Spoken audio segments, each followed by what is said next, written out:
Viral pengantin pria menangis terseduh-seduh dipertemukan mempelai wanita usai akad, ingat perjuangan.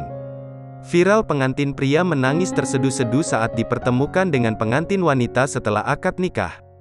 Video tersebut viral setelah akun TikTok @dirza_dirgantara mengunggah video pada Senin, tanggal 18 Oktober tahun 2021. Hingga berita ini dimuat, video itu sudah ditonton sebanyak 2,2 juta kali.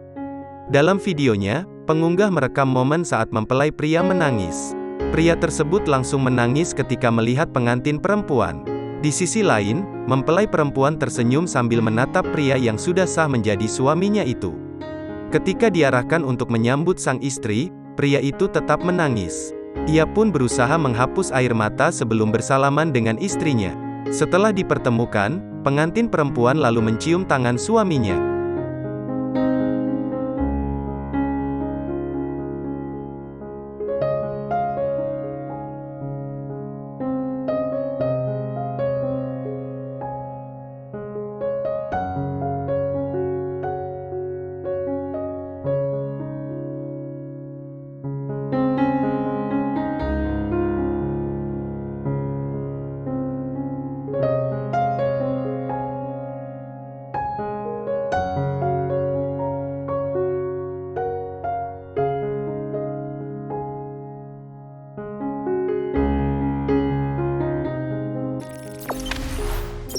Jangan lupa subscribe, share, komen, dan like ya.